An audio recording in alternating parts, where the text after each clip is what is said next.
Hey everyone, this is Mark from My Size Hedge Fund. We are here playing a potential Unleashed deck. This is using cards from Down the Wide Nile. We're trying out Threat Assessment, the new NBN card. And we're going to try and put the runner in a bit of a bind whereby taking tags is bad because we have Boom, but taking damage is also bad because we have tools to snipe the top card of their stack. So we're hoping to put them in a lose-lose position. The opening hand is... it's a bit weird. We have bioethics already, which is great. We want to get that ticking. We have an agenda and a Kagugo, which could be useful. Hayley probably wants to keep set up a little bit, but this is going to go on R&D most likely. I think we keep. It's dicey though. Kagugo might have to go on HQ because of the Nisei and the Boom and this other agenda that we've just drawn. I'm going to zoom out a little bit just so you can see credits and clicks.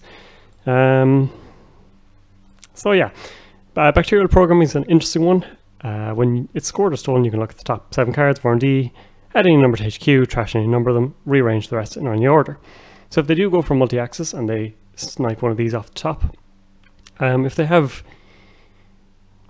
axes left to get, you can actually reorder things and make sure that they're in for a world of hurt, for example, or you can just bury your agendas and make sure they're all perfectly safe.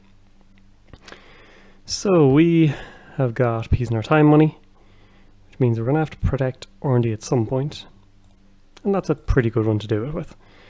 We'll just take money for the moment. So fun fact, I did actually get one of those off in testing where I played, or they played a Maker's Eye. Got this, but I was able to reorganize a snare and breach dome to the top, so that worked out pretty well. Did have a neural in hand, just punched them even further. The one issue with playing against Shaper is they probably have damage protection, so that is something we'll have to watch out for. This piece-wise, I'm not sure about, I have to be honest. It might work okay for us. It does play into the potential Unleashed tactic of just grinding them down a bit. But I'm not sure. I haven't got enough use out of it just yet. And it's kind of turning every other Corp into potential Unleashed instead. So this is interesting. They're going to get set up and basically just break ice for free. Hokusai Grid is good as well. We might draw, install.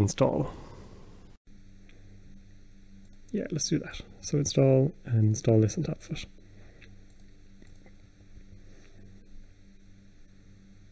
Let's see how aggressive they're willing to be. Nope, they want to do their setup instead. Lots of dig deers. Okay, let's get our ethics up and running. Hopefully we'll find Threat Assessment. We do not. Do hit an SMC though, so that works out well for us as well. Snare is a funny one with this style, because if they do trash it, they leave themselves open for a world of hurt as well. I think we want Hokusai on... I think we keep it actually for the moment, do we? Kamainu. Put on archives to make sure there's no easy tapworm. But then again, it could be wasted over there as well. We could just stick it on HQ. And Snare I'd like to keep, so I might just put... put second bioethics out. This is leaving ourselves a little open to being caught on the hop, because we obviously want to have combo pieces, and that is potentially a drawback of this deck, in that, you know, they're going to go for the second bioethics. Fair enough. You actually want, you know, your Boom, your Threat Assessment, and a new early MP in hand, just so you can do that lose-lose situation.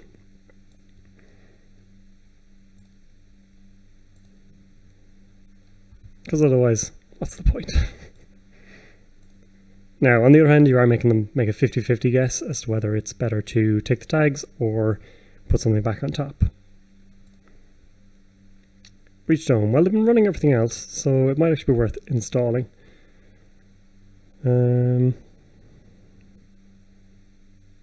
again, it's that usual Jinteki mind games. This is where I struggle a little bit, in that... Ooh, We can't threat assessment boom though, that is an issue. But we can fire this out in a new remote and put snare or this. Breachstone is better because we can overwrite it and it'll still be good in archives. Whereas snare is obviously not good in archives.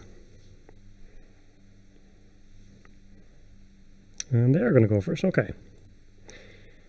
So we can, if we can find our neural EMP, that puts us in a good position. We can get rid of professional contacts, for example.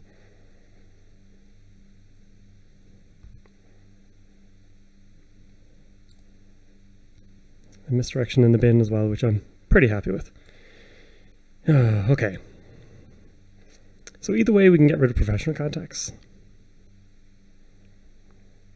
They either take 2 tags, they put it to the top of the stack.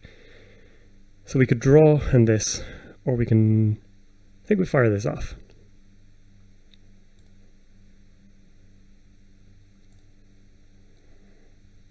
At the very least, it costs them 5 credits. If they take the tags, we will just boom them.